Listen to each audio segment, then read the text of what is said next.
hope everybody is good and well.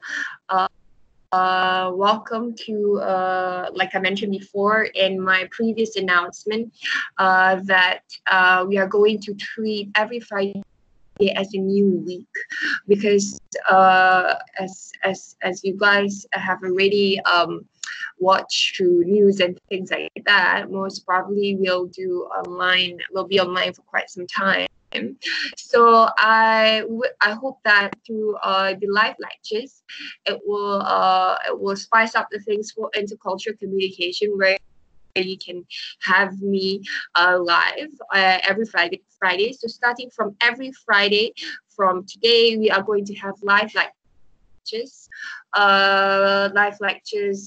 for every Friday. So today would be we will treat it as week number 8. Okay, week number 8. The following Monday will be tutorial week 8 for group 1, and next Thursday will be tutorial week 8 for group 2, 3, and 4.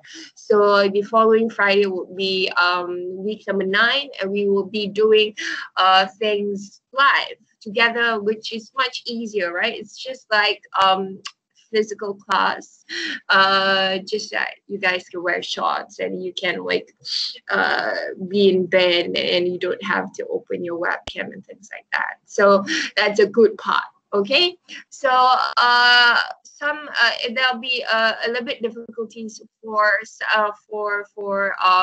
quite some people, whereby if you don't have a good line or good connection of internet, you may experience some lagging and things like that. So I hope that for those who have internet problems or connection issues, I hope you can have the time to watch a recorded version. And if you can't be in class at a specific time that I ask you to come, please let me know in advance. You can't come to the lectures, you can't come to the tutorial, so I will know. So when I will know, I'll give you an extra work for you to do. So I don't want to mark your attendance as not coming, and it wouldn't look good on you as well. So I want to help you, so you help me by always reminding me whether you're coming or not coming, things like that. Okay, so that's pretty important. And number 2 would be for international students, it's important for you to come every time to classes, whereby it carries a lot of marks, as well as local students. So remember to remind me whether you're coming or not coming, or just let me know. Okay, and just let me know in advance. Number 3 would be reminding me to check your work. Some people experience some delay of response from myself when you ask me questions and things like that. You have to remind me. So I am so sorry for that. Because I am taking care of another subject as well. So, but that's not an excuse.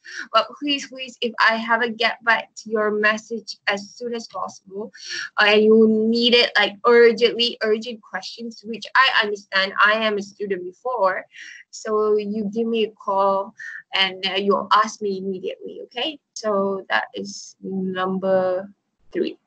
Okay, questions for now.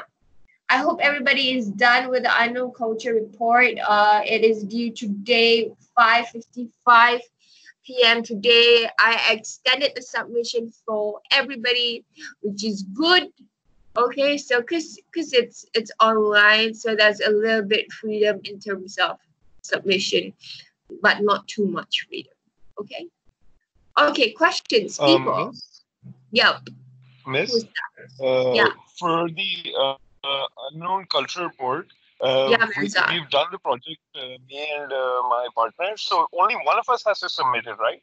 The references and the. Yes, only one of you have to submit it, Mirza. Right, and just write the name in the text box that you told in Facebook Live and last week. Correct. Right, that's all. Okay, thank you, Mirza. Thank you, ma'am. Okay, no problem. Okay, any other questions before we start our lecture for today? Are we Um, clear? Yeah, yeah. Miss, Yes, I might. the turning in, right? We include our reference list, right? Yes, correct. Okay, all right.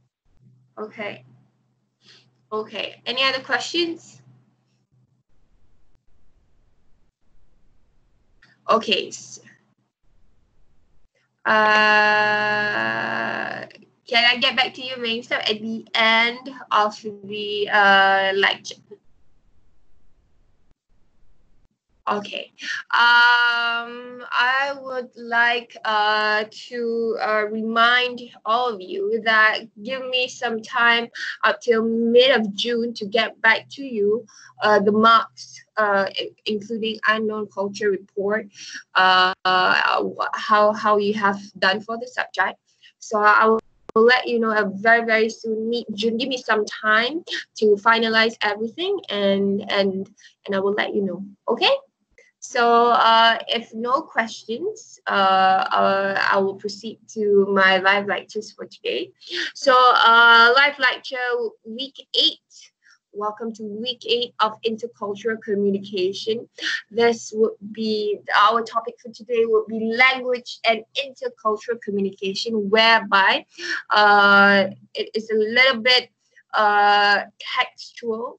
Okay, I did not do slides, especially for week 8, because I think it's much more easier to go through together with you on the e-textbook itself and explain to you what are the concepts for the topic of week 8.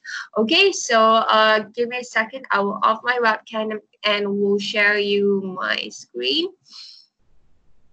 Give me a second.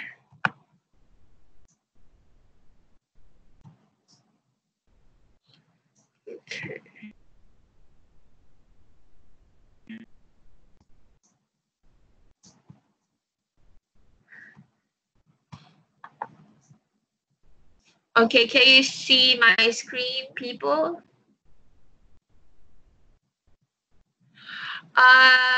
Okay, for Nurin, I can't confirm with you yet, but there's news. There's already news. There's in the news already about everyone, all private universities or public universities in Malaysia. They have to do online up till the 31st December. But to confirm it for Taylor's, we have to wait for the announcement from the Vice Chancellor group. Yeah, we still have to wait for the announcement. Okay? Yeah. Okay. So if you guys read the news, most probably you'll know everything needs to be online to avoid crowded places, especially campuses and things like that. But just to confirm what is happening with Taylor's, we have to wait for the official announcement from the Vice Chancellor's group. Okay, so just be calm and continue the subjects. Sooner or later, the announcement will drop by in your email and your parents' email as well. Okay. Okay, with that, everybody can see my screen, and I am opening my textbook.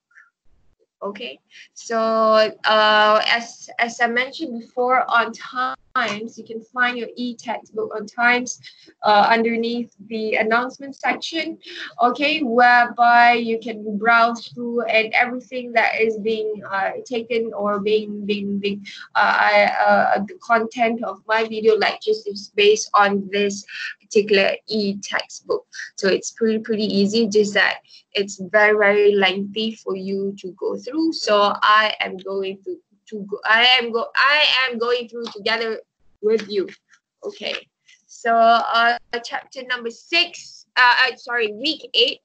discard the chapter number 6. We will go by syllabus, according to our syllabus. So according to our syllabus, language and intercultural communication will be for week 8. Okay, so this would be our subtopics for today. Social science perspective on language. Okay, we will cover 1, 2, 3, 4. We will cover 4 subtopics. The second one would be we going through interpretive perspective on language. The third one would be critical perspective on language, and we will cover all these 3 subtopics. And moving on to the fourth subtopic, which is moving between languages. We'll cover this, and language and identity. We'll cover another 2. Okay, so please bear with me and please enjoy. I hope you enjoy the lecture today. Okay, so language and intercultural communication. Okay, so what I did is to highlight the most important parts. Okay, so I'm going to zoom it for you. Okay, so basically, when we talk about language itself, people, language and intercultural communication, it's really, really important as we start to converse or to initiate a conversation using a language. So it's really, really important that our culture also ties up with the language that we use. Okay, and with that, okay, we in language, especially in the intercultural communication context, as I've mentioned before, and in our previous topics, we can see things, especially in intercultural communication, between 3 aspects. Okay, the first one would be the social science approach. Okay, the second one would be the interpretive approach. Okay, the interpretive approach, which is this one.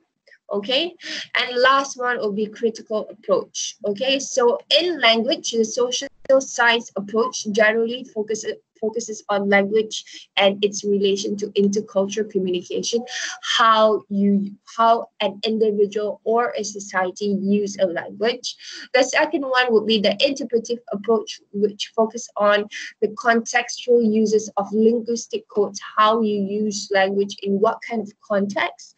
Okay, and the third one would be the critical approach, that how powerful a language could be in a conversation. Okay, so I repeat again, social science approach, more to use, interpretive approach in terms of language, how you use the language in what kind of context. And the third one will be critical approach, which emphasizes the power of language, how powerful the language could be in a conversation. Okay, so that's why we have a saying that to actually look out or to be really careful with what kind of words that you convey to another person, right? So it gives a lot of meaning and depth to it. Okay, questions, people, for now. Questions? Are we clear so far? So at any time, if I'm not clear, please let me know and just unmute your mic and you can stop me at anywhere. Okay, cool. Okay, with that, okay, we go for the first topic would be social science perspective on language. Okay, so I'm going to highlight it here for you. The social science perspective focuses on the individual aspects of language use, components of language, language perception and thought, and on the way cultural groups use language in different ways. Okay, so when we talk about social science, how a certain person or a certain group use the language, how to convey their thoughts and things like that. Okay, and with that, we go to the next page. Okay, Linguists generally divide the study of language into four parts. When we talk about language, that is four parts, which is semantics, syntactics, phonetics, and pragmatics. Okay, so basically, pragmatics is the most useful element of an everyday use, but I'm going to go that in a little bit. Okay, so I'm going to go that in a little bit. Give me a second. Oh, it's skipped. Okay, so I'm going to go a little bit on International Phonetic Alphabet. Okay, so if you can see right here on the top. Okay. Okay, this is a system of phonetic notation. Okay, IPA, devised in 1889 to help linguists transcribe the pronunciation of words in different language. So when we talk about people who works for language, we call them linguists.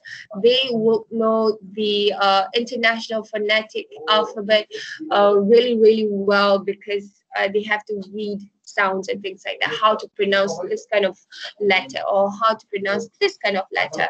So the IPAA is normally understood by linguists generally throughout the world.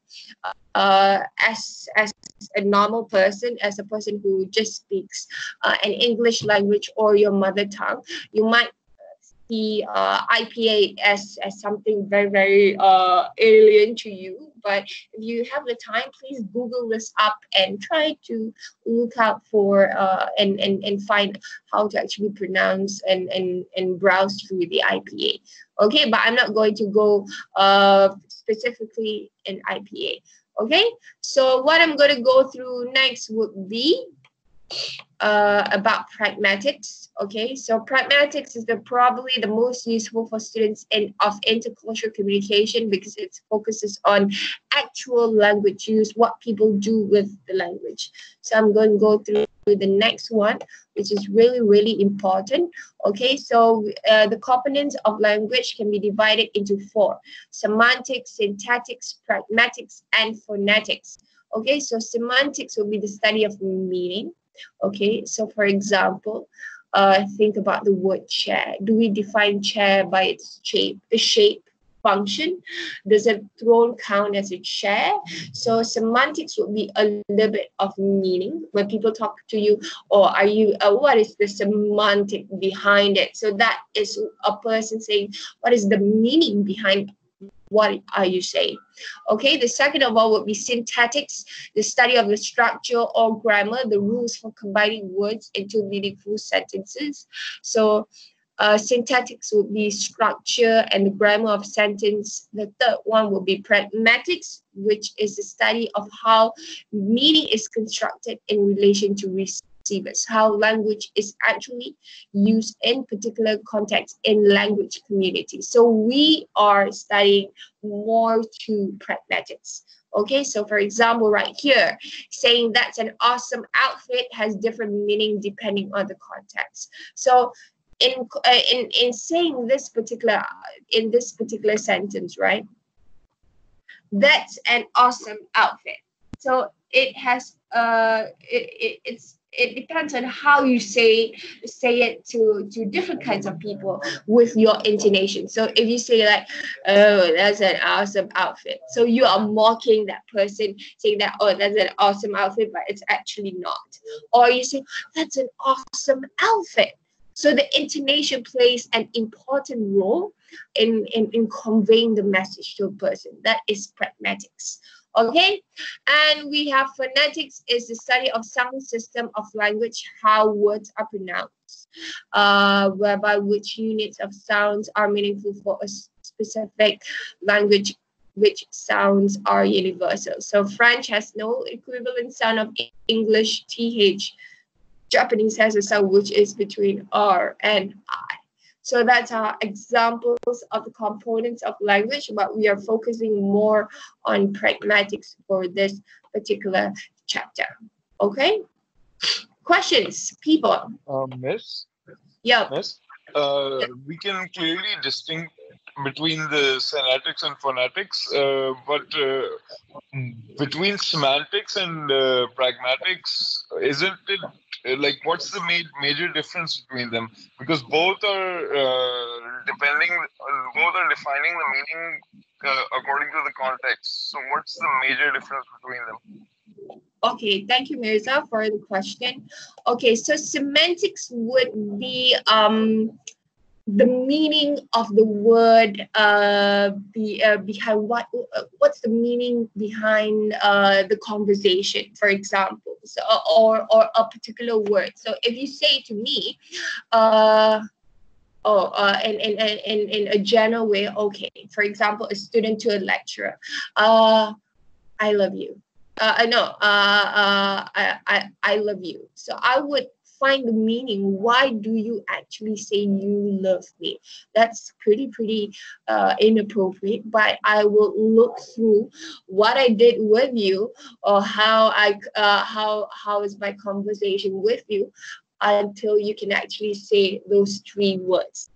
That is finding the meaning of how words are being communicated. Okay, pragmatics would be more to what kind of context or just an intonation. How would you say it to a person?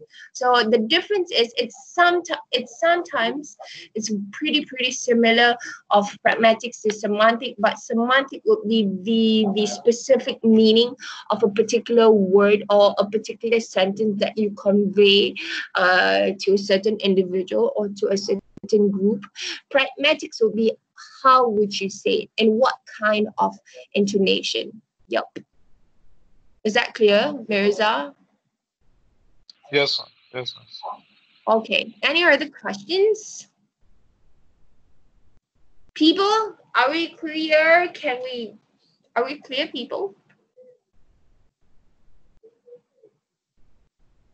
Okay.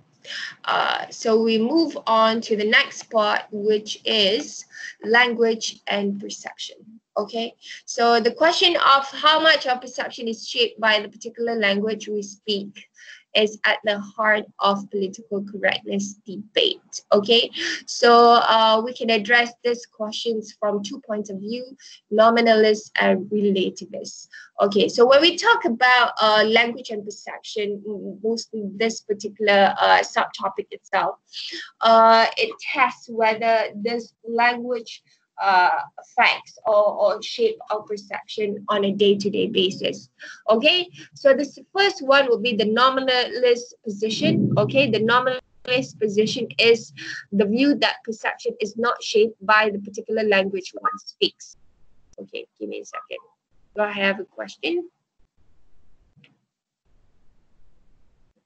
Okay, everybody good. Okay. So, for example, right here, nominalist position, again, the view that perception is not shaped by the particular language one speaks. Okay, so for example, right here, we have all the same of range thoughts which we express in a different language. Okay, so for example, the nominalist position would be, let's say I am tired. In Malay would be saya letih sangat. In Tamil it will be a different way of saying it, but it means the same. It means the same. So nominalist position would be the view that perception is not shaped by the language, is that language does not shape how you feel about something. It's just the way you express things. That is for nominalist position. Okay, it's just the way you convey your thoughts. It doesn't give, any meaning. Your language doesn't shape your perception or things like that. Okay, it's just convey how you convey your message. You need to speak a language, which is, for example, English or your mother tongue. Okay, so nominalist position, you are not influenced by your language. Okay, your perception is not influenced by the language. Okay, questions for nominalist position.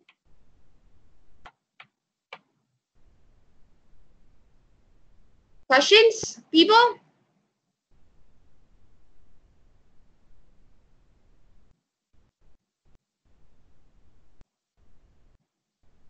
Other people?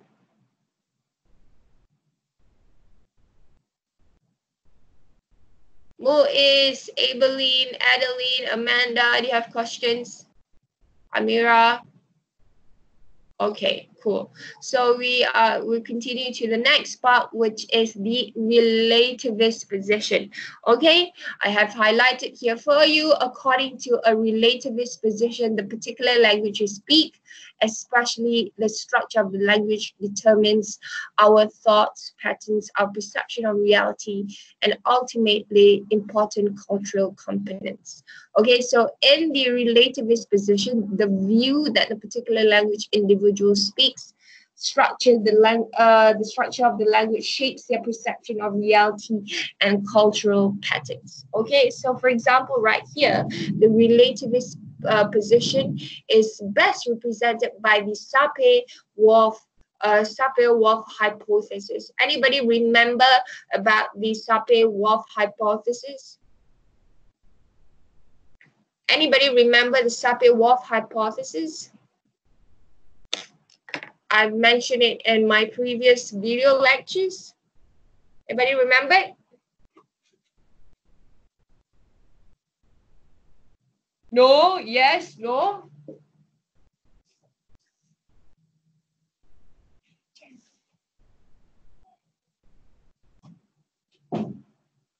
Yes, what is it about, the Sapir-Whorf hypothesis? Yeah, Andre, what is Sapir-Whorf hypothesis about?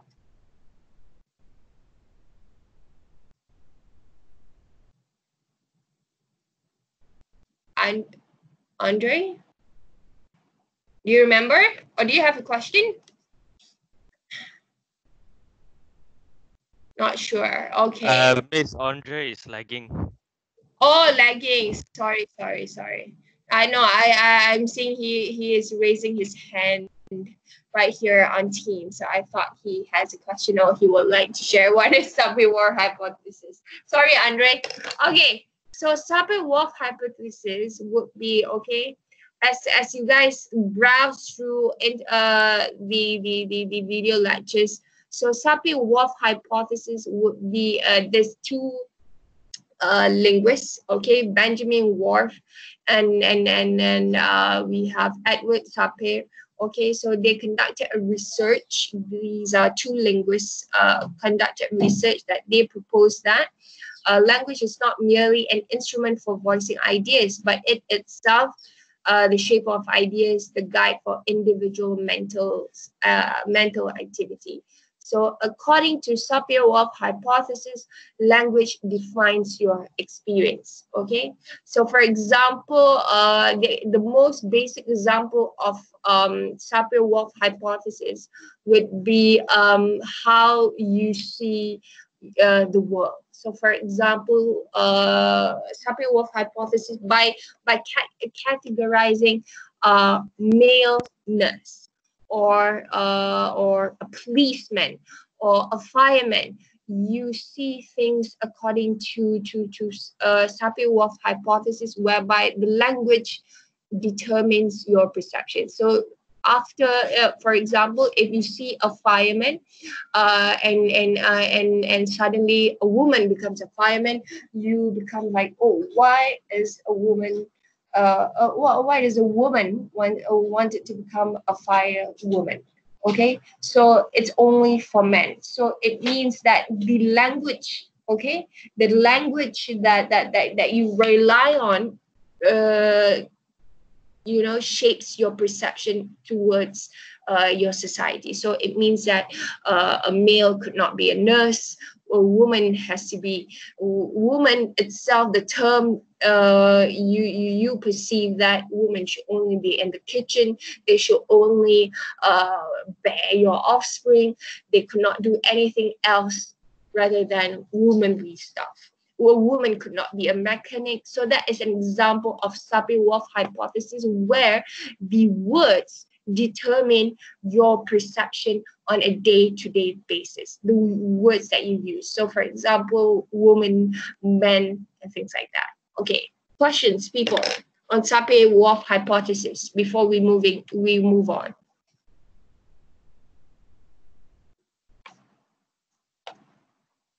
Questions?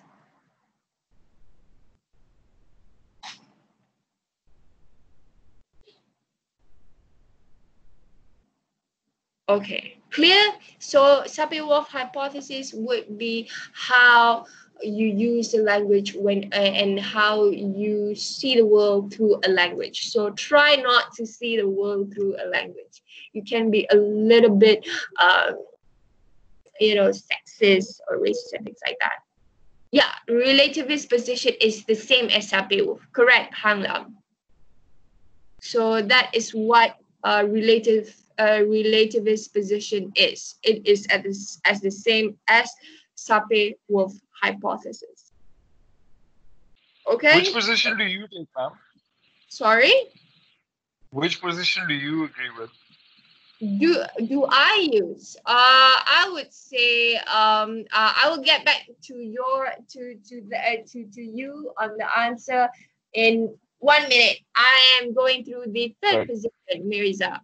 Okay. Right. Okay. Whereby the most recent position is the qualified relativist. Okay, relativist position, which takes a more moderate view of the relationship between language and perception. So it is being introduced by Steven Pinker. Okay, a renowned cognitive scientist. For example, it assumes a simplistic connection between language and thoughts and reject the Sapir-Whorf assumption and the particular language you speak. So, for example, here in qualified relativist, it advocates that a middle ground suggesting that the meaning of our words depending on the underlying framework of basic cognitive concept. Okay, so in conversing, don't make a language to be to shape your perception. It should be according to my own personal opinion, it should be a tool for you to convey a message. Language should be that, and language should be used appropriately, whereby sometimes if we communicate between other cultures, it might be a different meaning, so you have to be sensitive towards every single thing when you want to communicate a certain message, and it must be at a certain intonation, an appropriate intonation. So what we call as the qualified relativist, okay. Oh, this is a problem when I do it in PDF. Okay, so for example, in relativist, okay, he advocates a middle ground, suggesting that meaning of word depends on the underlying framework of basic cognitive concepts. Okay, the tense of words, for example, are shaped by our innate sense of time. Nouns are constrained by our intuitive notions about matter. And he uses example of apple, sauce, and pebbles to argue that we naturally categorize. So in terms of how to answer your question, Mirza, I try to use language, as I mentioned before, as a tool to convey the meaning.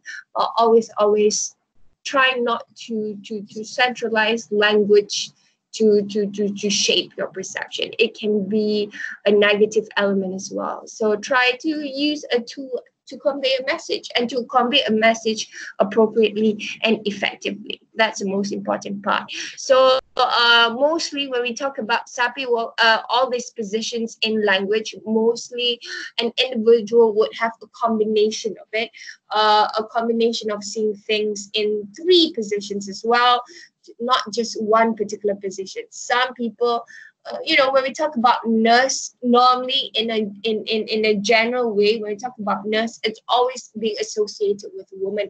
When you see a male nurse, you'll be like having second thoughts of degrading that person, but it shouldn't be that way, So we as an individual, I would say we have 3 positions combined when we see things through our language. So it's not an issue at all. So try to use language as a positive thing in to convey your message. Okay, and that's the third one. The third one will be qualified relativist. I hope I've clarified it. Okay, so normally qualified relativist is to advocate a middle ground, suggesting that the meaning of our words depending and on an underlying framework of basic cognitive concepts. So the grammar part is really important. So normally in qualified relativists, you tend to categorize things through words. Okay, so don't worry about qualified relativists that much for your finals. So just focus on the first two, which is nominalist and nominalist, and the second one will be a relativist decision. Okay, questions, people?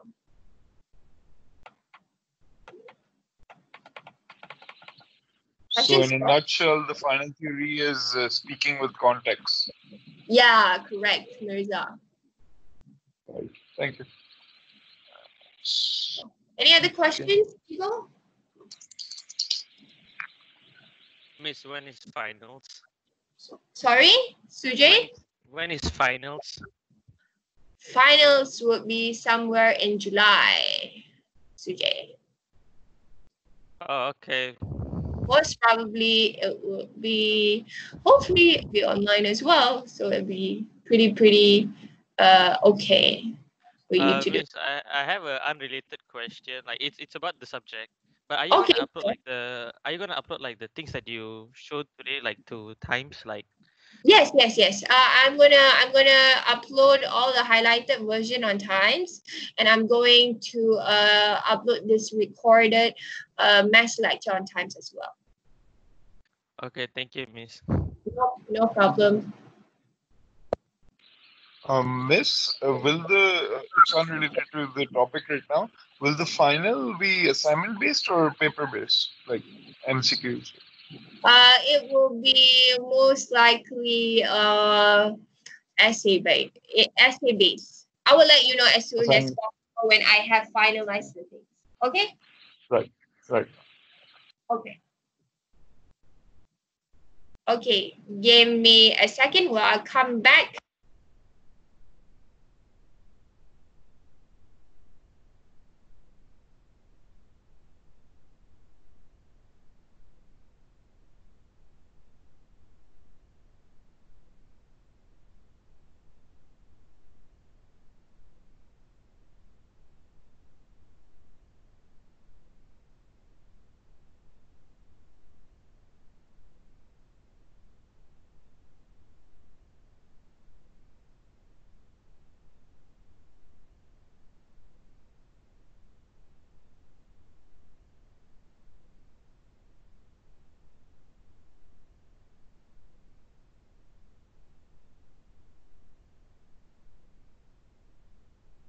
Okay, coming back to the online lecture. Okay, so the next subtopic will be recent research findings, whereby there are three areas of research that investigate whether the Sapir-Whorf hypothesis works or not. The first area will be children's language acquisition. The second one will be cross-cultural differences in language. The third one will be cognitive development of children who are deaf. So these three elements try to investigate whether the Sapir-Whorf hypothesis works or not. Okay, so we go to the first one: language acquisition and children. Okay, so if language structures are taught, then language must proceed and only subsequently influence thought. So the question of whether it is possible to think without language. Okay, so what this particular scholar had said, Jean Piaget, okay, have long wrestled with this question, and they seem to conclude that language and thought are closely related, that it is difficult to speak of one as initiating influence over the other. Okay.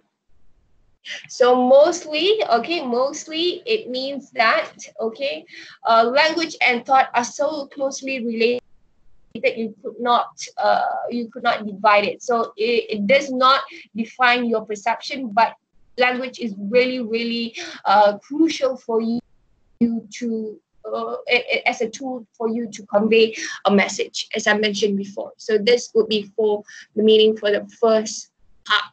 Okay. Second factor, how does it change, or how does it investigate whether the Sapir-Whorf hypothesis is correct or not? Okay. Cross-cultural differences in language. Do groups with different language labels perceive the world in different ways? So for example, okay, a familiar example, men in the United States or men throughout the world, okay, they identify someone's shirt as red, even though it is a little bit pinkish red, it's not pure red, you know, men will call it as red, whereby women would be perceiving it in a different way, whereby when you see a red shirt, a really bright red, a woman would say it's a very hot red. Sometimes it's too overwhelming for me to look at that shirt. Please take it away from my eyes, for example. That would be woman. Or the same shirt would be cranberry, cherry, or even scarlet, because both the man and woman recognize the color distinction, but men tend to use fewer words. Men are much more straightforward than women. Would you agree on that, people? Would you agree on that, people? Men would be straightforward, women be, you know, we have so many things to talk about. Yeah. When you tell a man when you ask a man how are you, you know, so he would say I'm good. That's it. But if you ask a woman how are you, right, the same particular sentence, woman would be I am okay, but, and they will go on and on until the 20th minute telling you what happened to them. It's very subjective. Yeah, I would say it's very, very. I would say to certain individuals it's subjective. Not all women are expressive. Some women would be really, really straightforward as well. So it depends on the individual. But I would say I and myself, we are too emotional as women. We tend to cry on things that we see on TV, you know, or certain things that we see that touches our heart. But it's a debatable issue from time to time. So, boys cry in Endgame. Okay. Yeah, so boys do have feelings. Oh no, okay. So try not to, don't try to have a phrase like boys do have feelings, boys don't have feelings, women are too emotional. But using, words to define our reality. Yeah. So try to avoid that. Okay. So boy cries when their Minecraft dog dies. Oh my god, really? How can your Minecraft dog dies? Okay. Okay, coming back to the online lecture. Okay. Okay. So cross-cultural differences in language. Okay. So it says that. Okay, I will skip that. Okay. It does not provide strong evidence for a relativist position either. So this second element doesn't reflect that language does shape our reality. So it's just a way to convey meaning. Okay. So the third one will be cognition of children who are deaf. The third factor, whereby researchers have also tried to determine if children who are deaf, who have limited language use, have diminished ability in perception or logical thinking. So when we talk about children who are deaf, we always have a perception that children who have disabilities would look in a different way, or use language. For example, people who are deaf, they use sign language, right? So sign language will be a thing that they use on a day-to-day basis. So whether does that shape their perception? In this particular research, it doesn't say it. It says it does not shape a perception at all, whereby children who are deaf does not seem to have a different worldview. They have the same worldview of every normal kid as well, just that to convey a message, they have to use sign language. Okay, questions on that part? Questions on ways investigating Sapir-Whorf hypothesis before we proceed on metaphor?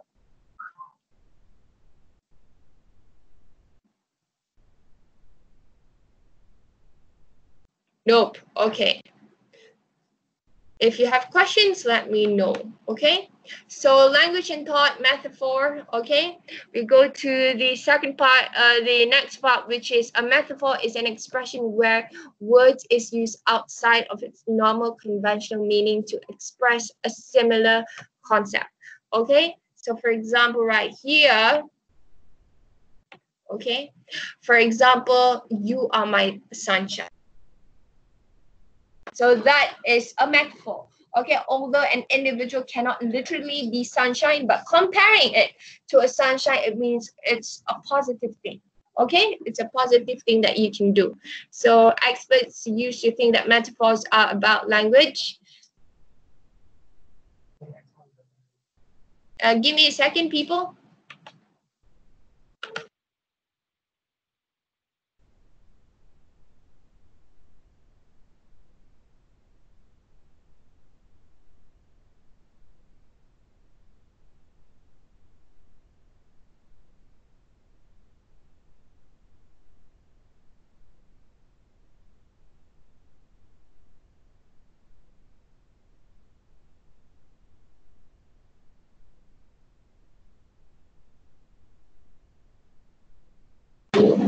Okay, sorry for the interruption. Why do they investigate children who are deaf? Okay, hang lah.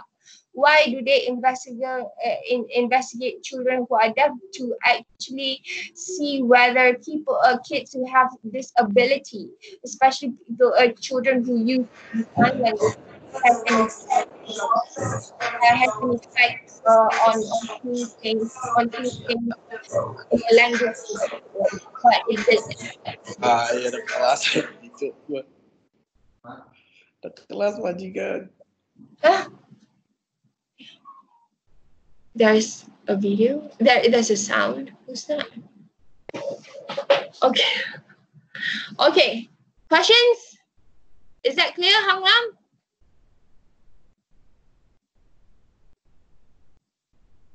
Okay, yeah, Nurin.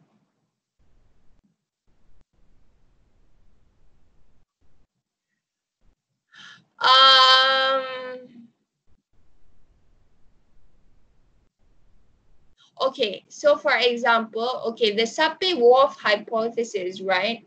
Okay, the Sapir-Whorf hypothesis is an experiment to see whether does language shape our perception.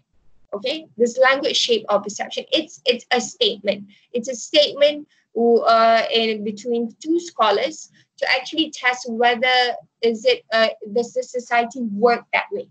Okay, so that is Sapir-Whorf hypothesis. So to see whether the Sapir-Whorf hypothesis can be is true or not, so people did research on deaf children, whether on disability, children who have disability, whether does their sign language shapes their perception or not. Okay, because people who are deaf always use a sign language to convey what they feel. So does that give any any meaning towards how they use sign language? Does that shape their perception? Clearly, it's not, because deaf people who have disabilities, for example, especially deaf people, they see things in a normal kid would see. So that would reject the idea of Sapir-Whorf hypothesis.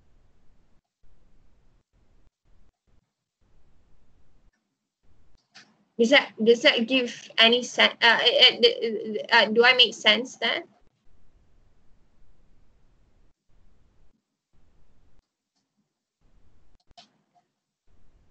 Okay, cool. So, Nurin, is language nature or nurture? Okay. I would say slangs would be a nurture, slangs that you develop throughout time. But language is a nature. It's a nature. I would say it's a nature for you to convey what you feel, what you would like to express to a certain individual. Yeah. Okay, questions, people. Is that clear, Nurin, for you?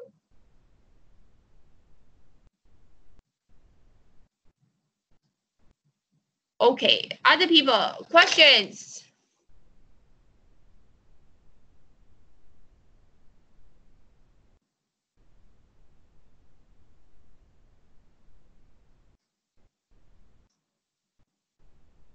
Okay, we're coming back to the particular stuff.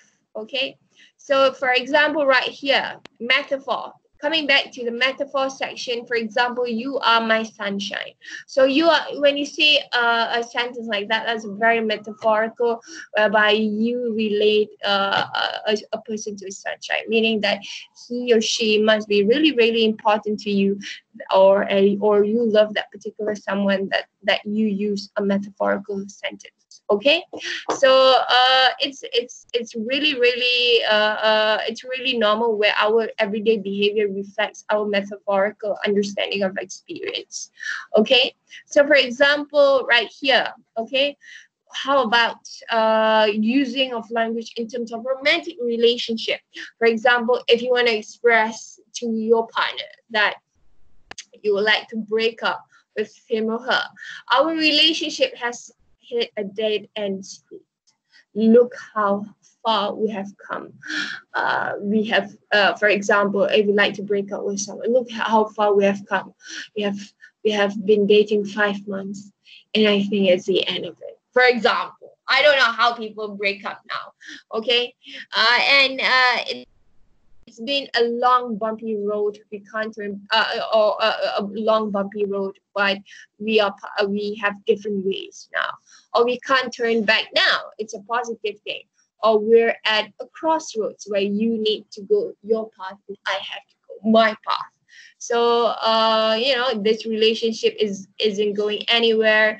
We're spinning our wheels. Our relationship is off the track. So these are ordinary, everyday English expression, not poetic, but it has an effect about reasoning for relationships. So when you use this kind of words, it's a normal usage when you would like to end a relationship with someone, or a call for bad news. Yeah. So it's very metaphorical. You don't say when you want to break up with someone, I want to break up with you. So that's pretty harsh. It's pretty straightforward. You have to use metaphorical terms to convey, to make sure that the other party will not get hurt. Yeah.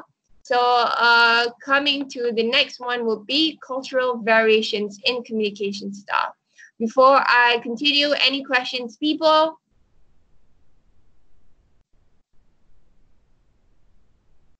Any questions?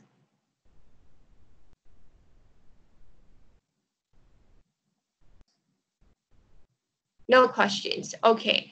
So cultural variations in communication style, for example, uttering the words I do can influence lives dramatically. Being called names can be hurtful and painful, despite the old adage, sticks and stones can break my bones, but words will never hurt me. So that is not true. Words can hurt you. Okay, so remember, when you convey a particular term, might it be to your mother, or might it be to your girlfriend or boyfriend, or even your lecturer, choose correct words, because words will hurt someone if you don't use it in the appropriate way. Okay, choose great words. Okay, with that, the particular language we use predisposes us to think in particular ways. For example, English speakers do not distinguish between a formal and informal you. Certain languages have. Okay, for example, Spanish, we have tú and usted, right? In I think in Hindi we have up and up or tum, we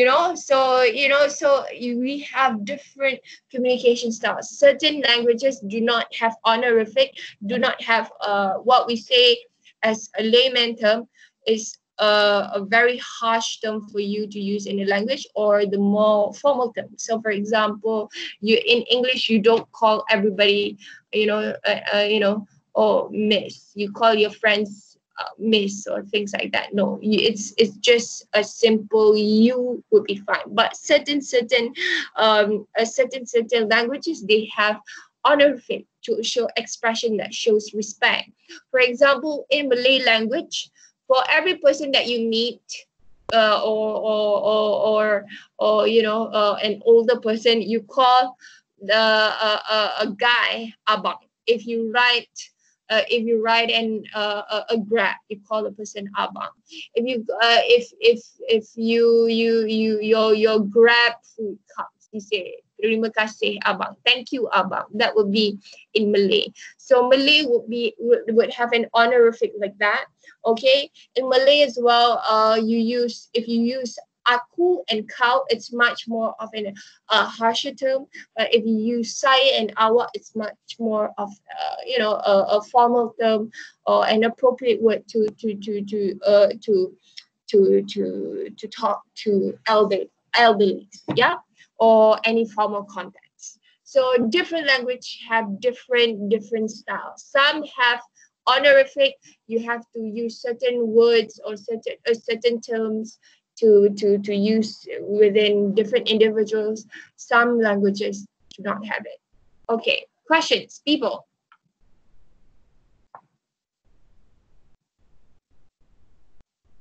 Questions before we go to the second part, which is interpretive perspective of language. Questions?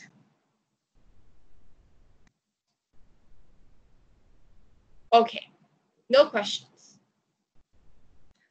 Yeah, Korean has a lot of honorifics as well as Japanese. I think Thai people, Thai language has honorifics as well. Any other questions? No. Okay. Maybe you can share with me later on, maybe in tutorial about the honorifics in your language as well.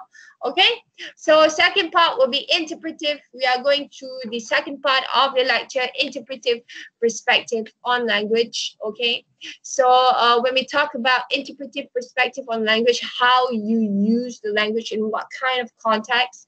So communication styles combines both language and nonverbal communication. It is a meta message that contextualizes how listeners are expected to receive and interpret verbal messages. Okay, so you can find at the very left-hand side would be the definition of concepts that we are talking about. So meta message would be the meaning of the message, that how you tell others, okay, based on the relationship that you have with them. So for example, if how you tell your mother what happened to you today would be much different about how you tell it to your friends. So it's very, very different. So that is a meta message, yeah. So and a primary way in which cultural groups differ in communication style, whereby there are two types of communication style, yeah, people. So the first one will be high context communication style. Okay, it's one in which most of the physical context are internalized in the person. So high context communication style would be, okay, for example here, one person may send a meaningful glance across the room at a party, and his or her partner will know the non-verbal clue that it is time to go home. So when we talk about high context communication style, it's more of a non-expressive way. It's not a verbal way of saying a message. Okay, so normally when we talk about high context communication style, it's always within Asians. Correct me if I'm wrong, whereby we tend not to be straightforward in terms of messages that we convey. So, for example, if you don't agree, if you disagree with a certain individual, you tend not to confront them.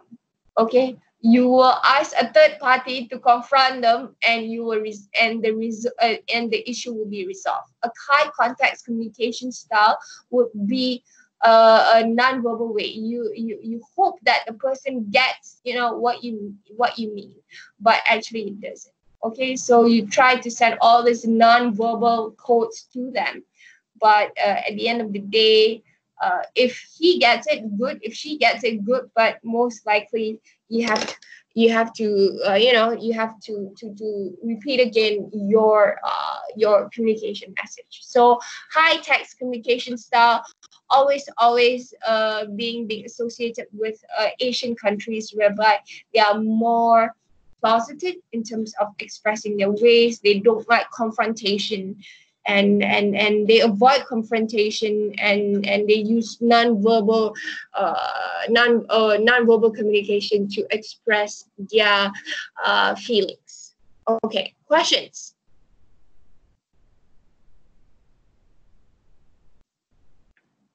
Questions, people? So, ma'am, would tone of voice count as a high context communication style? Sorry, Mirza? Would tone of voice count as high context communication style? It depends. It doesn't. It depends on how you convey the message as well. But more likely, intonation doesn't apply to either high context or low context. It's just how would you behave in terms of getting the message across. Yeah. Right. So could you give a better example than that's given in the book of what exactly, like in general day life, what would high context communication be? Okay, high context communication would be, for example, yeah, if you have a problem between your group mate, okay, so you have a problem, you don't like confrontation. This particular group mate does not do the work at all. He or she leaves it all to you. Okay, so some people, especially Asians, would subject themselves to do their work, a whole group work. A person would be like high. What would I say? Yeah, a high context communication style would be, for example, your group mate does not do his or her work. You would subject to do their work. And when I ask you if there's any problem in your group, yeah, you would say no, because you don't like confrontation. Yeah. So you would just subject to even though you don't agree, you don't say it. Yeah, that is a high. So it's avoiding confrontation as a whole in any means. Sorry? So it's avoiding confrontation in any means. Yes, correct. Mirza. Right. So you try to send certain people try to send a couple of ways, non-verbal ways in high context communication to let the person know that he or she doesn't agree. But most likely the person would not understand it. So a high context communication style, it's good in a way that you don't hurt people's feelings, right? But it will do bad on you. Yeah. Yeah. Okay. Questions, people. It's more of a confrontation thing or disagreeing things. Yeah. For example, if you don't like your boss, right? A high context communication style, but you really don't agree with your boss. Your boss is like really, really inappropriate, for example. You would like to say that, but because of how you how you are and the culture that is around you, you tend to be quiet. So, for example, especially in Malay culture, I'm going to give you an example in Malay culture. I do apologize for that because I come from Malay culture. So, in the Malay culture, it's a pretty normal thing whereby don't if you have to respect your boss even though you don't like it, or some Malay traditional people, you just have to accept if you are wrong. Your boss tells you that you are wrong, just accept it and try to become better even though you know that you're not. Yeah, it's kind of a culture, Indian culture thing. So yeah, that some people practices, not all Malay people.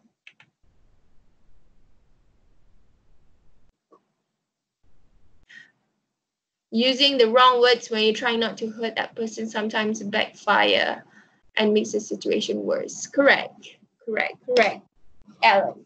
Okay, moving on to another part, which is the low context communication, whereby the majority of meaning and information is in the verbal code. The style of communication is highly valued in the United States. So low context communication is very, very direct, okay, whereby if you don't agree on certain context, you just you just tell to the person. Low context communication is much more expressive and straightforward, whereby if you don't agree, you let the person know. And it's much more practiced in the United States, whereby if you love a person, if you hug a person, for example, if a person is for example is sad, you go and hug them, even though he or she is not a person that you know of. You see a person sad, you go and hug them. That is people from the Western countries, they practice that. But especially in the Asian countries, if you're sad, if you see a person sad in the middle of campus, for example, would you go and hug them, like just go and hug them? People in Asian countries will be like, oh, why are you hugging me? Something wrong with you. So it's how you communicate your message between countries. So different countries have different communication style, might it be expressive or not. Okay? Questions, people?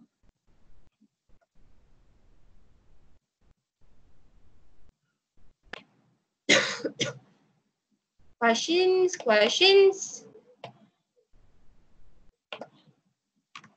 Yes, Eveline? You have questions? Other people, questions? We are moving on. Can I move on? No questions. Okay. So moving on to variation in contextual rules. Okay. Understanding some of the cultural variations in communication style is really, really powerful and really, really useful. So we use how we convey things differs between in our context. So for example, classroom, family, work, and so on. How you alter your communication to suit this context. How you communicate with me will be a much different thing. You would say, hi miss, sorry to disturb you, things like that. But if you communicate with your family, it'll be another different way of using your language, right? So it'll be much more direct. So things like that happen. How you use your language in different contexts applies. Okay, and we go to the next one, which is the third one, which is the critical perspective on language. Okay, when we talk about critical perspective of on language, it's how how the meanings not only communicated, but how is it being interacted, or for example, how you use the language. Okay, so recall that discourse refers to language in use. This means that all discourse is social. The language used, the words and the meaning that are communicated depends not only on the context, but also on the social relations that part of the interaction. So for example, right here, okay, a boss and a worker may both refer to the company personnel as family. Okay. So for example, you are working in an organization, okay, and you use the word family. My workplace is my second family. Okay, to the boss, this means one big happy family, whereas there is no issues in employees, or that is a great workplace. So family terms, the term family in a workplace can be different for every people as well. Okay, so in critical process, we see how language is really powerful, and how can it work within different groups. Okay, so that leads us to the subtopic of co-cultural communication. Okay, whereby it describes how language works between dominant and non-dominant co-cultural groups. Okay, so how this language is being used? Let's see. Yeah. Okay.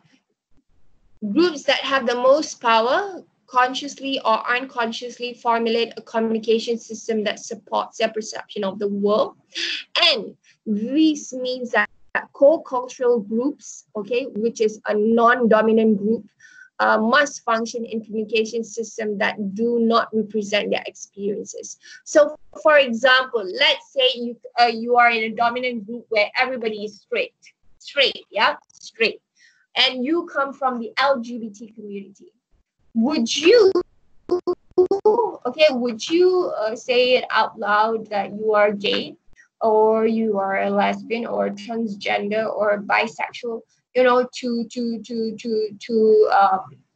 uh, to be accepted in the communication style? No, you have to follow the dominant culture group, how they communicate and things like that. So for example, if a dominant culture group, for example, in your workplace, is not accustomed to LGBT community, you have to keep it quiet that you are coming from the LGBT community to be accepted in the dominant cultural group, especially in a workplace.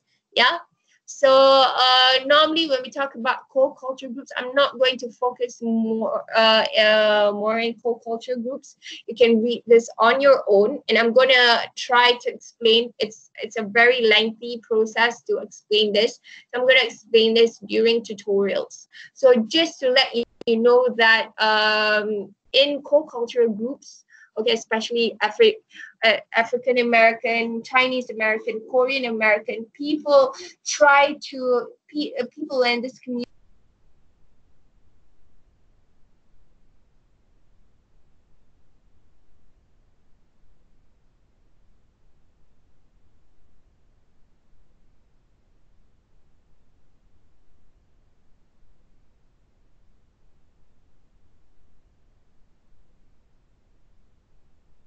Miss, are you still there?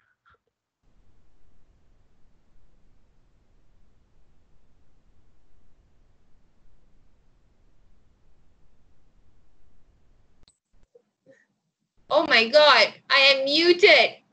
Oh my God.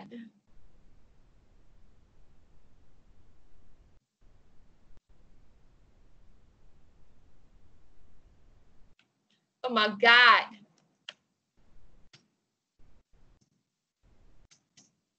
Oh my God, someone muted me. How dare. Maybe teams don't like me. Yeah. That until there's 2 times people muted me. Okay, where was I?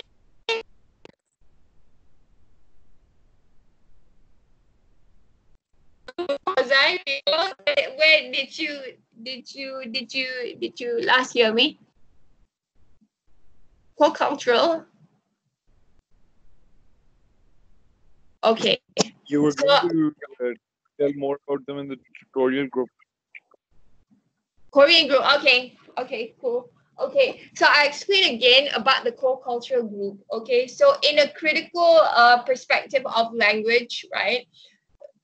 Okay. In a perspective, in a critical. Oh, I'm a bit lagging. Am I lagging now?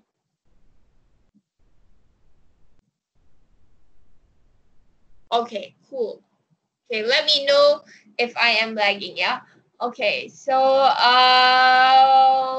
okay, coming back to the ebook. A little dipple. Okay, I try to be slow, yeah?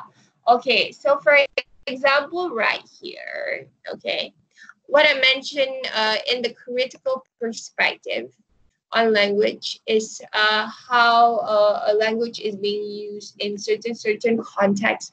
Language can be really powerful, especially in critical perspective. Okay, and that leads it that I want to show you an example through co-cultural communication. Okay, co-cultural communication whereby describes how language works between dominant and non-dominant groups. Okay, there is a couple of things where there's a table in the next page, whereby there are three general orientations of co-cultural groups, where I will go through with you during tutorials.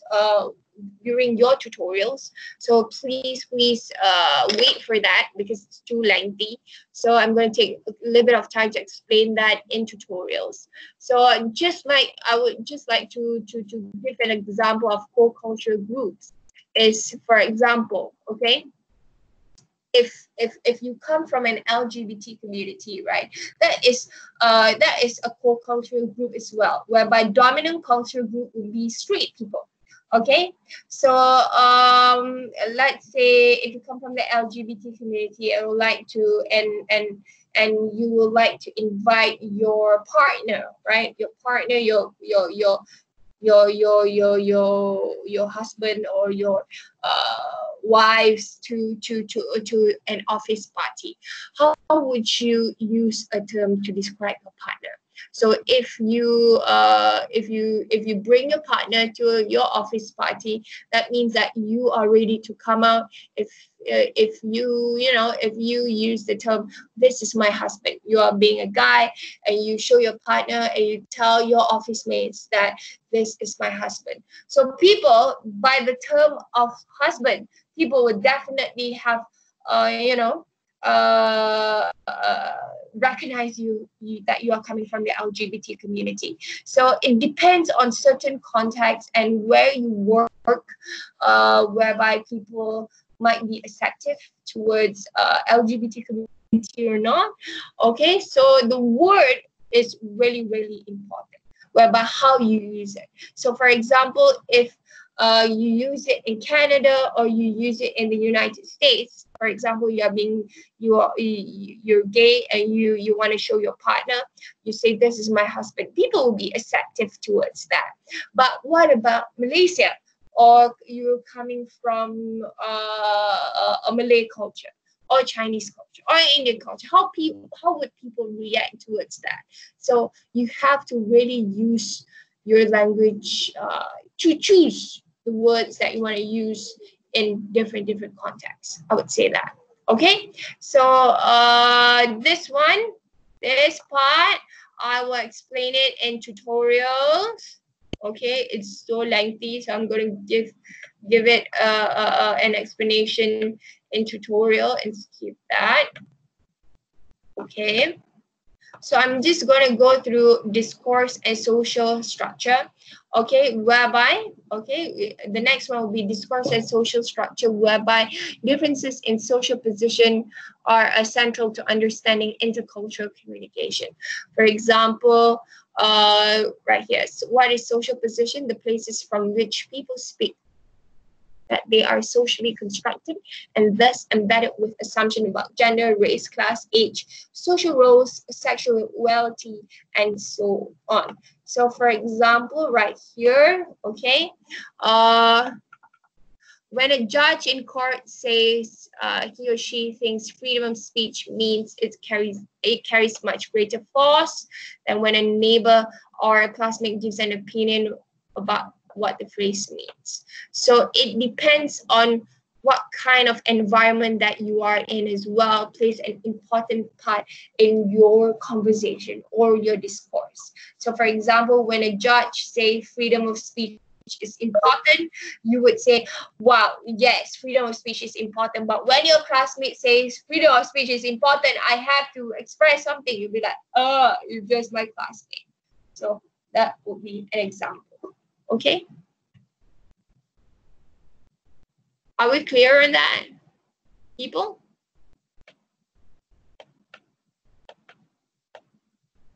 Are we clear on that? Other people? Zochi?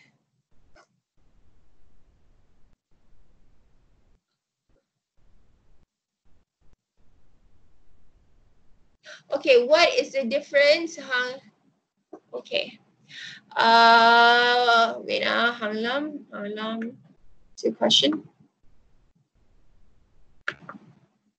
What's the difference of variation in contextual rules and critical variation is from variation in contextual rules would be how you say it in what kind of environment, okay? What kind of environment? Variation from interpretive perspective is a difference between the meaning that you say in an environment. Interpretive will be a meaning perspective, okay? Critical would be how you say it to certain people with social position. Is that clear? More or less, is that clear, Hang Lam? More or less,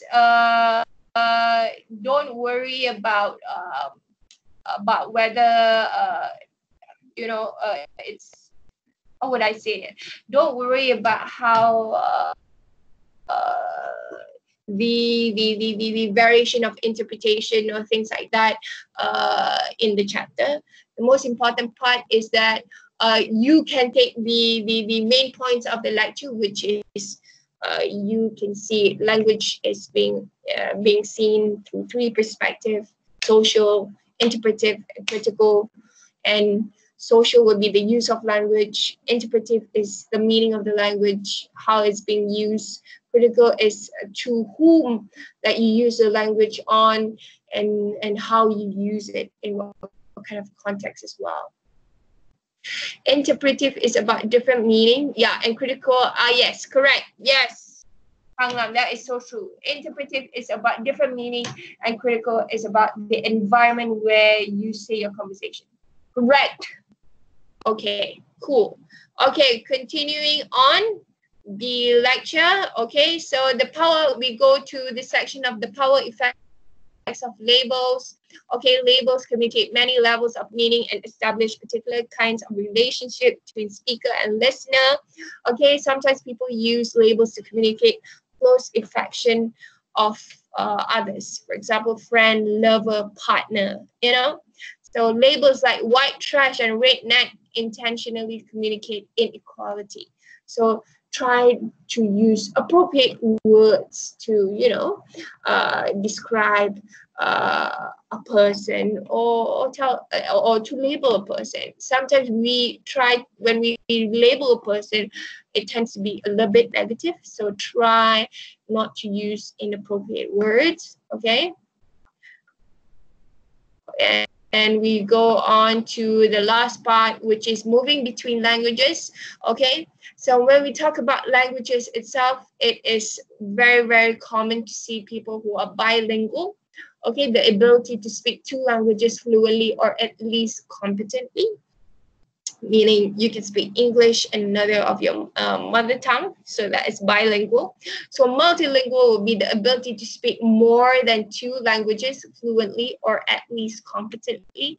But normally, okay, okay, normally when we talk about multilingual, okay, multilingual must engage in language negotiation. That is, they need to work out especially which language is used in a given situation. These decisions are sometimes clearly embedded in power relations. Okay, so normally when we talk about multilingual, people who can actually speak more than 2 languages, and bilingual would be you can speak 2 languages, but normally bilingual and multilingual, they have a preferred language that they converse in, which is most probably their mother tongue. So yeah, that is for bilingual and multilingual. When we talk about language, it's normal to have these 2 terms. Yeah. Questions? No questions? Okay, questions, people?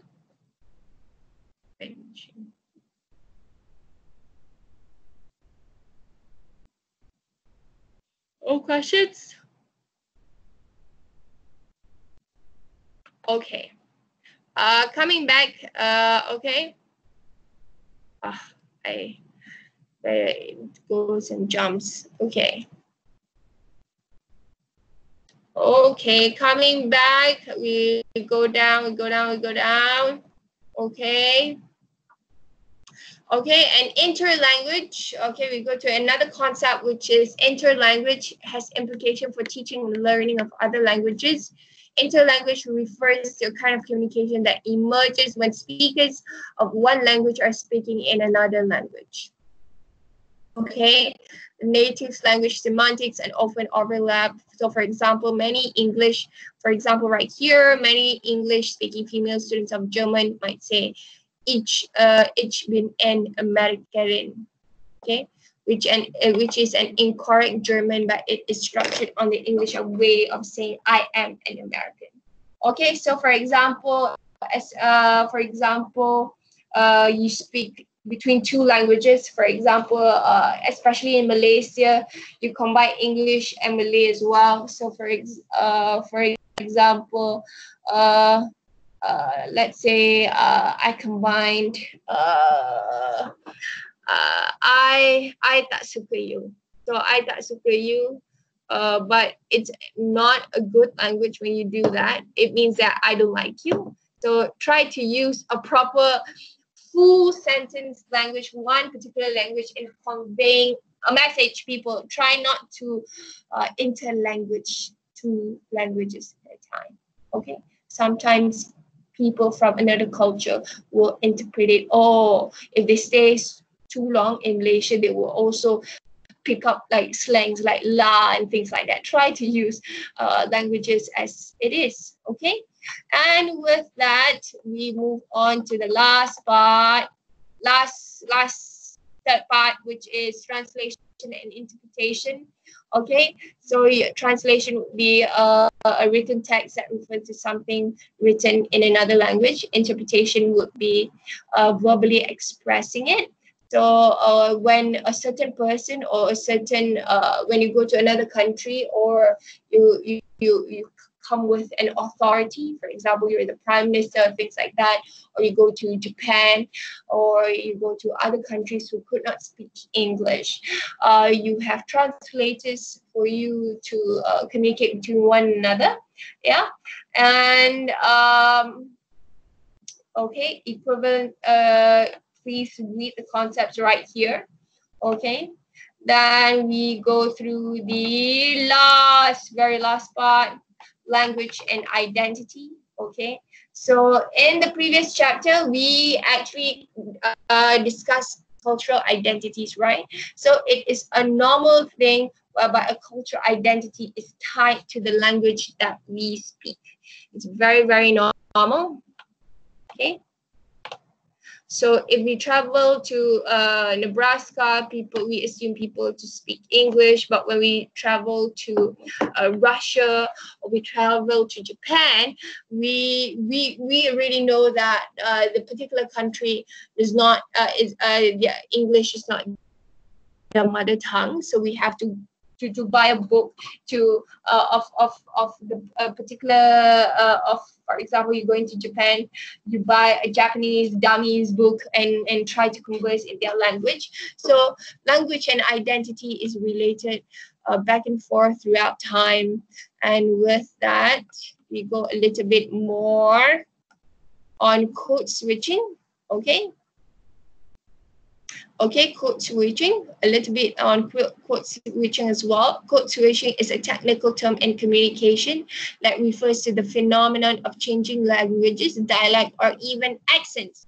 People code switch for several reasons. First, to accommodate other speakers. Second, would be to avoid accommodating others and to express another aspect of their cultural identity. I'll give you an example where a Malaysian or a Malay who goes to Indonesia, okay, normally they will definitely switch their slang immediately to accommodate to accommodate themselves in Indonesia. So for example, iya, so things like that.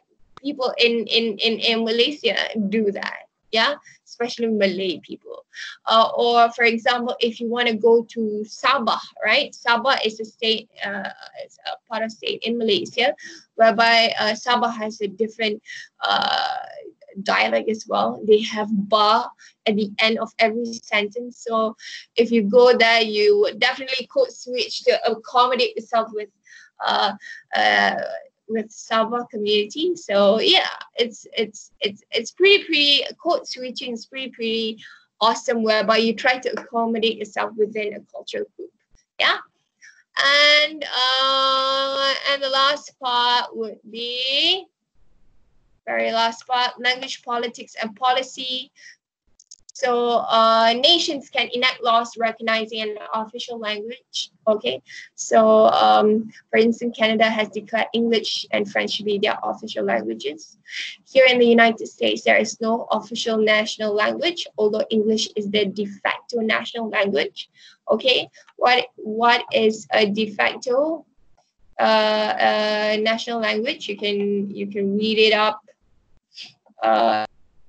at the end of the part. And at the end of the day, we talk about language and globalization. Okay, it's very very common where in a digitalization world, okay, globalization has sparked increased interest in some languages while leaving others to disappear. So for example, like K-pop, right? K-pop. When people talk about the K-pop culture, people would like to, do the small love culture, and then they would like to learn the Korean culture. That's how popular, how good globalization is. It exposes us to different cultures, and the tendency to want to learn another language is great. So yeah, thanks to globalization and the internet as well, that you would like to speak in different languages. So you can read lingua franca by your own, okay?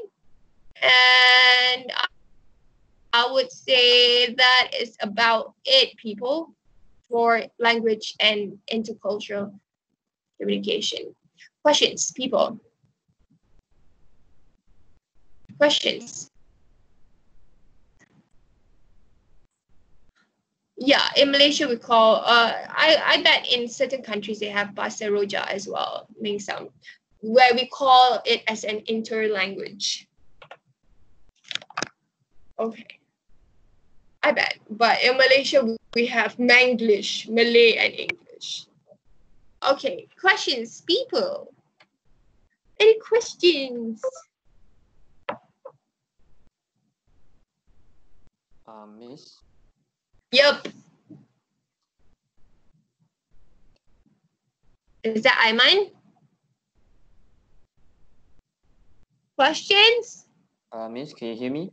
Yep, Aiman, yep. This is a question regarding the unknown culture report. Sorry. No problem. Is it okay if the word count can be a little over than 2,500? Yeah, no problem. Like what is the maximum? If you go between 2,500, that's fine. I'll accept it anyway. And you go until? You can go up to 3,000-4,000. I'll read it anyway. Just that to give a word count to all of you, right? Because sometimes you find it hard to expand your ideas. But if you have more ideas, I am more than welcome to. It's more than welcome. Okay. So I'll accept it anyway. Okay. Okay. Any other questions, people? Questions? Any other questions that I can answer? Is the lecture clear? No questions? Okay. If no questions, I am before we wrap up things, I would like to remind you, okay, that the unknown culture report is 20%. Okay, might it be some people are doing in pairs, some people are doing between three teammates, some people are doing by their own as well because they enroll the subject really late. Okay, so that's fine. Just to do it really, really well, and I would say what more? Yeah, it's 20%. If you exceed more than 2,500, that's fine. I still accept it. Don't worry about it. So if there is any corrections in your report, right? If I find it not up to my par of a report, I will give you an opportunity to redo it and to redo some parts to enhance your marks. Okay, I am flexible like that, but just give me some time to get back with your grades. That I must plead you to give me some time because there's a number of us, and because it's online and most of you know already that sometimes in the first week of semester it is a mixed up of your in which tutorial group and things like that. So some people are not in their tutorial group for their assignment, so I need some time to settle that as well. So yeah, don't worry about what you have written. Most likely it will be really good. Okay, so I hope to see good work from each and every one of you. I hope not to reject your draft or your report and send it back to you. Please pray that I don't do that. Okay, because I know you have put some time to your work.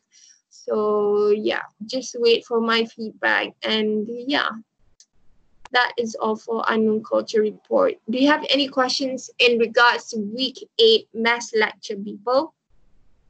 Do you have questions? You have questions?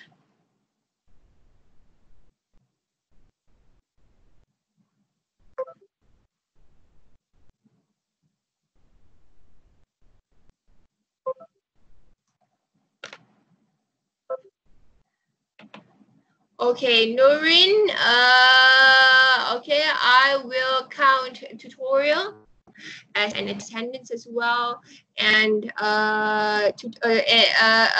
lecture 1 attendance, tutorial 1 attendance from week 8 onwards.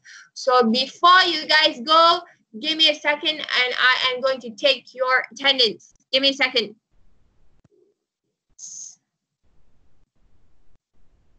Any questions that I can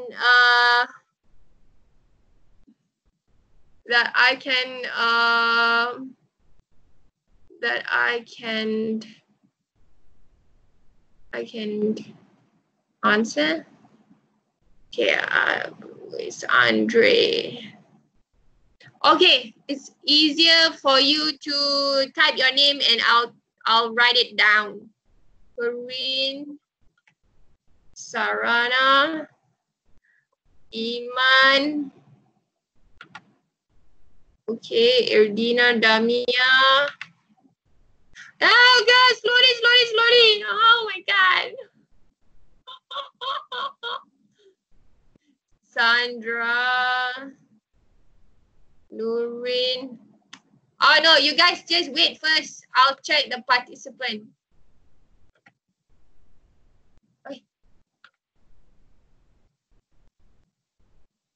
Okay, give me a second. Stop typing. I will look at the participant.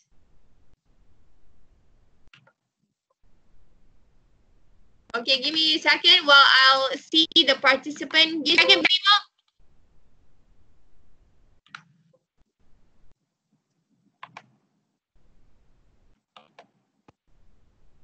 Amanda, give me a second. Icha, Ibuin. Give me around 10 minutes to write this down. Okay, you don't need to type in your names. Okay, let me write this down quickly. Okay, Arissa is here. Ashley, Bagus, is here. C is here. Corinne, Zerching, Charmaine, Morning is here. Chen Xuan, Hu Ying, Qin Li, Fei Yong, Meng Hui, Wei Yi, Wang Ying, David,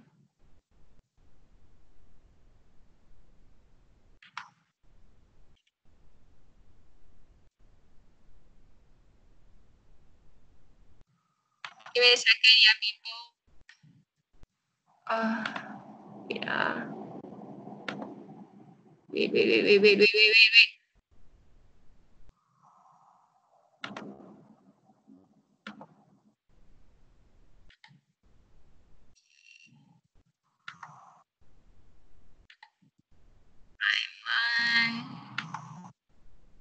Okay, Emily. Okay, give me a second, people. Try not to reply in the text I am browsing through. Give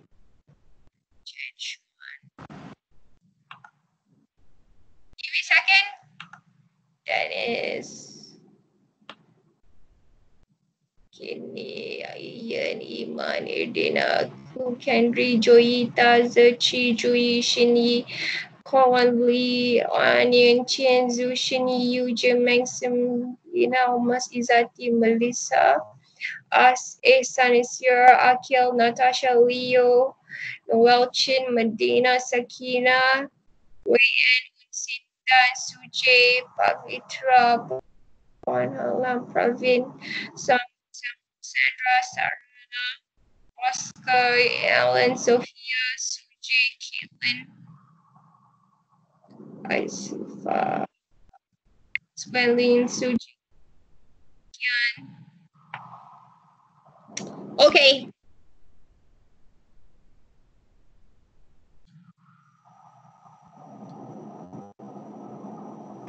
Okay.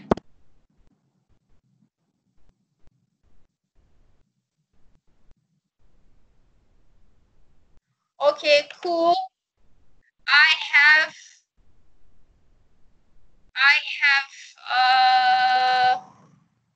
I have, give me a second. Okay. I remember everybody. Can you guys imagine? I can remember your 104 names. 104 names. just like that when I key attendance.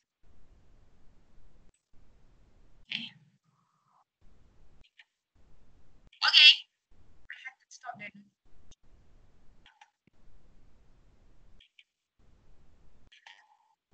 Sorry, how? Oh no, sometimes when I do attendance, it automatically registers in my mind. Okay, with that, okay, people, I will end our math lecture for today. Give me a second. So let's at 9. Okay. So how can I stop this notification of my Google? My God, I have to stop this. Okay. So okay, I will remember. Okay, people.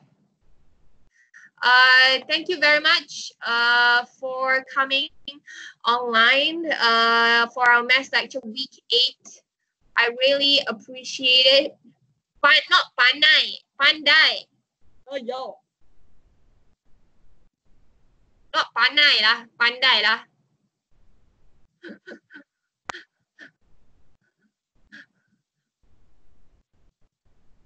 Okay, give me a second, give me a second. Okay, with that, thank you very much for coming online. I really appreciate it. Please have a good day. I'll see you guys on week 8 of tutorial of intercultural communication. I really appreciate your attendance early in the morning. And thank you guys. Selamat Hari Raya. Happy Eid Mubarak. Thank you very much. Arisaya, I did take yours. Thank you. Thank you and have a good day. I hope you do understand week 8 of intercultural communication. Miss Mengsam Thank you very much, people. Bye bye. Bye bye. Bye bye. Miss Mengsam has question. Bye bye. Have a good day. Miss, you didn't take Stay safe. Did you take my attendance? Bye bye. Bye bye. Bye bye. Thank you very much. Thank you, Samuel. Yup. Thank you, Joshua. Thank you, Corwin.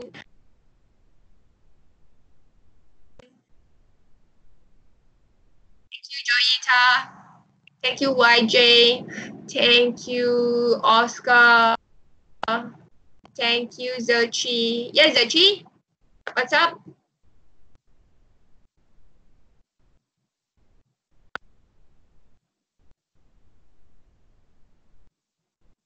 Yes, Zochi. Miss. Miss, did you? Yes, Mirza, yours has been taken. Thank you. Miss, I have a question.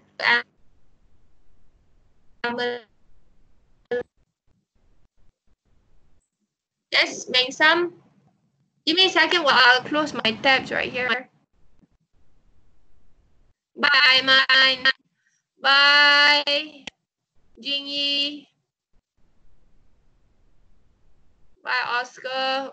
Bye, Un Tian. Bye, Sarana. Bye, Christina. Yes, Joshua, I have. Yes, Zong Ian. Yes. Bye, Ben. Bye, Ellen.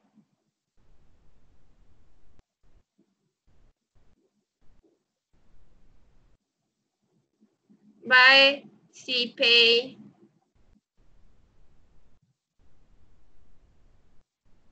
Give me.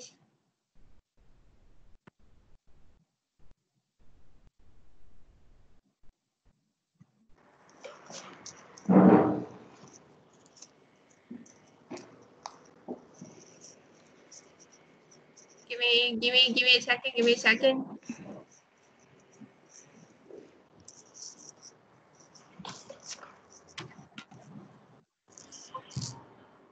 Bye, Christina.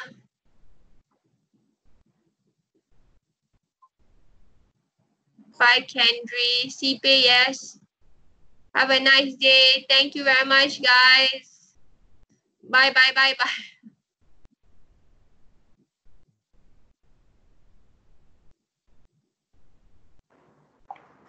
Mengsam, do you have question? Yes, Miss. Yes, Mengsam. Bye, Yongzhan. Bye, bye. Yes, questions, please. Okay, question is about the last week's lecture, week 7. Yeah, week 7. Bye, Shahan. Bye. Yes, Can you, Moya. Thank you. Yes, Mengsam. can Sorry. you explain more about the U-curve theory? I mean, like, why is it called U-curve theory? Is it because like the stage or something else? Okay, give me a second. Mengsam. Okay, sure. Yes, Wan Xuan. I took your attendance already. Yeah, Poya. Thank you. Yuka Fury. Wait.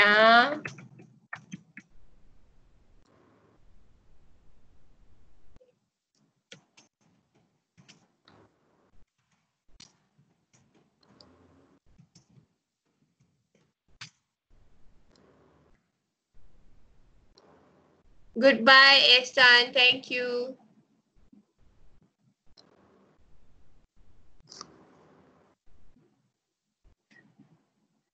What question? The U-curve theory, is it in the week 7 tutorial? Mengsam? Can't remember. Yes. Or you want me to show the slides also can? Can you show me? Can. Yes, Ehsan. Yes, it is. It is marked. Yes, Xin Yao. Thank you, Xin Yao. I show now? Yes, please. Okay, wait, I'll find the slides. Thank you.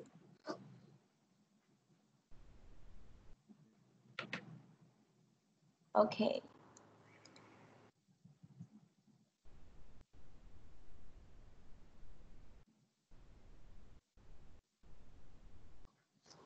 How are you coping with the subject? Mengsam, okay?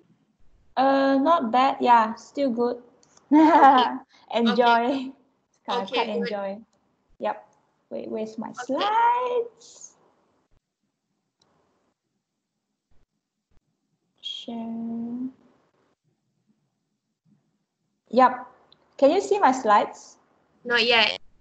Not You have to yet. share your screen with me. Okay. Can you see it now? Yes. Okay. Okay.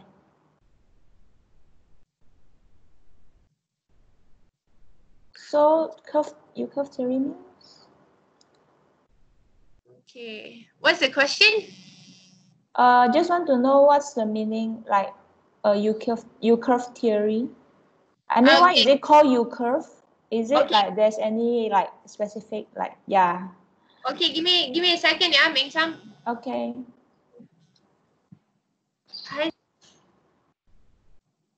Ayo. While all when I want to explain, everybody call me.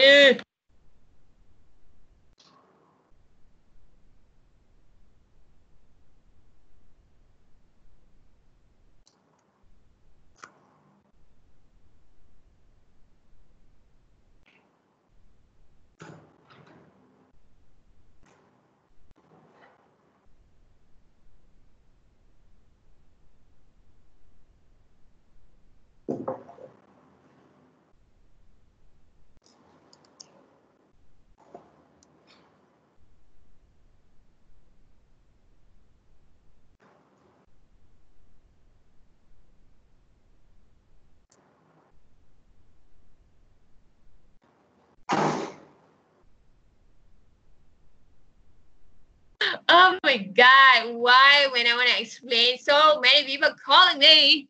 Okay. Give me a second, Mengsam. Okay, so U-curve model, it's okay, where is it? Long-term romantic relationship with members of another ethnical. Okay, it's a U-turn whereby a person can go, a person, okay, will experience it together with another person. Okay, so when you are in a relationship, especially with another ethnic culture group, it goes back and forth, back and forth.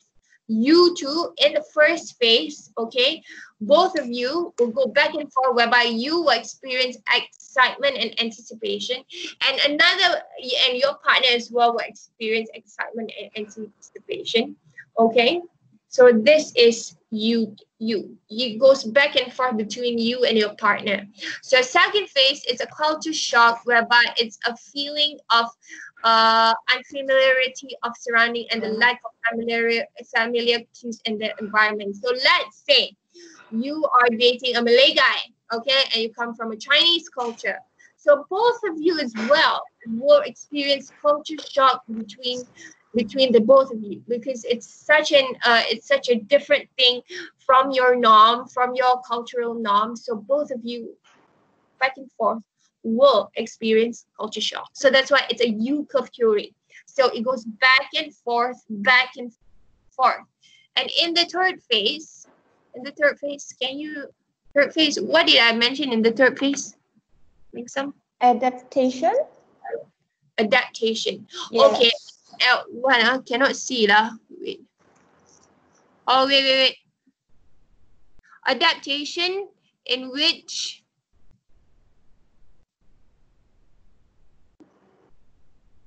individuals gradually learn their rules and custom of the new cultural context.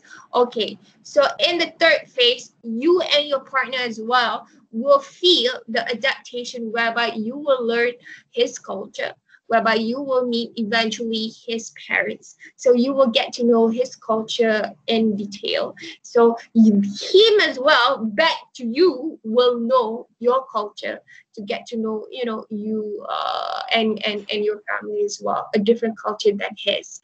So that is a U curve theory, whereby it goes back and forth for you to adapt your identity if you are dating a different person of a different individual of a cultural identity. If you are dating a person from another cultural group. Yep. Does that make any sense? So means the three phase is like U curve has three types, is it? Like the phase? No, it has no three types, three phases. First, both of you will experience, let's say this is you, right? I'm drawing you, right? This is the first phase, whereby you experience excitement. Go back to him. He also will experience excitement and anticipation. He too will experience culture shock, because you are coming from a different culture group. You too coming back, you will experience a different culture shock, because you are new to his culture. You are new to his culture as well, whereby you will get to know his culture and his ways. And the third of all, you will adapt to his culture, and he will adapt to your culture. Like that. Oh, I get it. I got it. Yes. Okay, you and your partner and you and your partner and you.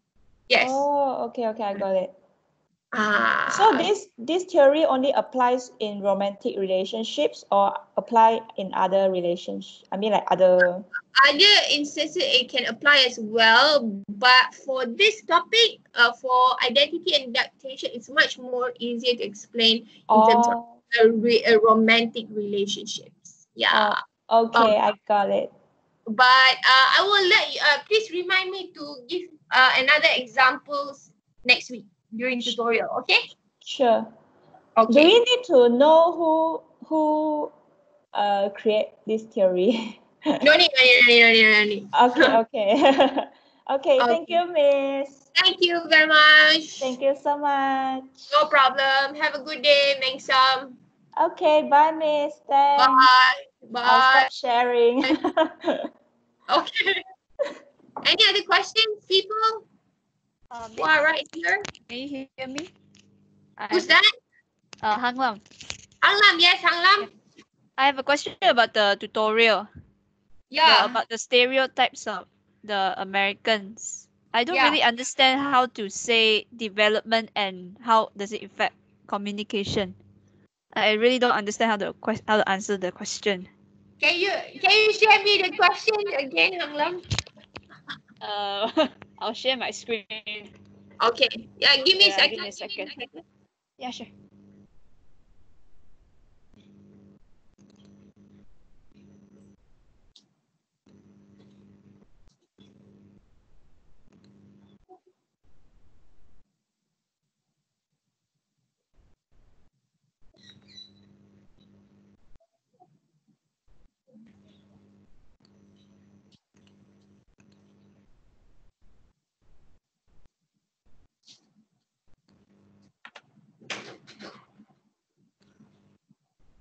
Okay, Hang Lam.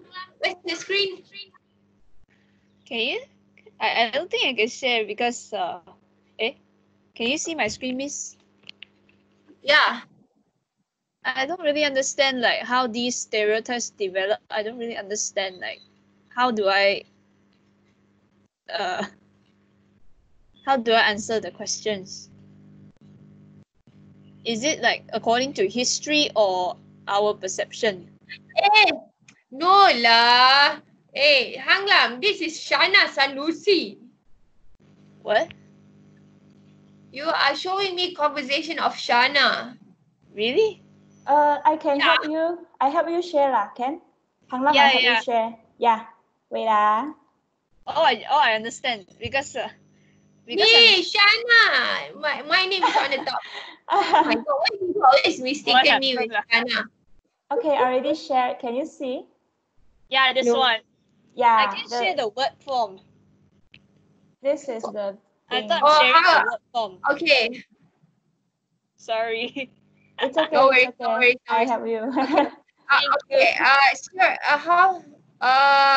Okay. So, stereotypes in your life. List some of the stereotypes you have heard about U.S. Americans. What are the stereotypes about Americans you always hear? So they are Westerners. They are expressive. They like to hug people. They are very. They. I don't know. You can list like a number of things about U.S. American. Okay, so then, how do you think the stereotypes develop? So the question is, how these stereotypes develop? How do you actually think of that kind of list about U.S. Americans? Is it through you watching TV shows, you watch through the internet, through Netflix, that you come up with the stereotypes of U.S. Americans? Pangam. Can we say it's from our upbringing? Because sometimes our family can say that this that they are not good at that, they are not good at this. Yeah, can also. Yeah. Yeah. And the second question, how do they influence? How do they influence communication between U.S. Americans and people? How do they influence communication between U.S. Americans and people from other countries? How you see American from your point of view? Yeah. For example, does it affect on, how would I say, on the second question? Uh, how does these stereotypes influence you to see on Americans, to see people from the US, and how that is the question. How would you see, based on these stereotypes that you have listed, how would you see the Americans? Does it influence you? So for example, if you see an American person, right, would you definitely think of them, of the stereotypes that you have listed? Does that make any sense, Anglam? It's like how we talk to them.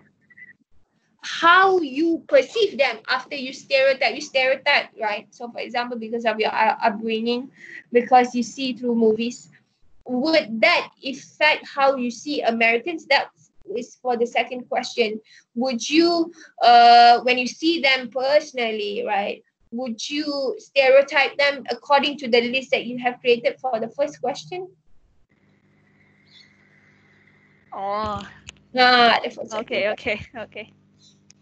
So Okay, stereotypes has to be positive or it can be negative also. stereotype can be both negative and positive. Oh, okay. Thank you, Miss. It's a generalization that you have towards a certain culture group. No problem. Okay. Thank you, Miss. No Thanks, Misa. problem. Okay, it's Thanks, fine. Sam. How can we like put like include theory inside so that like a bit related because it's about stereotyping. Like for example, cultivation theory. Yeah, can. Okay, thank you, Miss. No Thank you, problem. Miss. No problem. No problem. Any questions? Other people, are you okay? Are you good?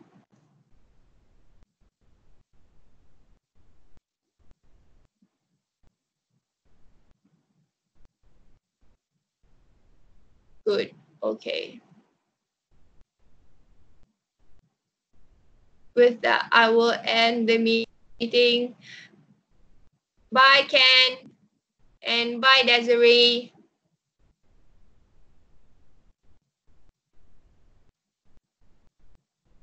Bye. Thank you, Mason.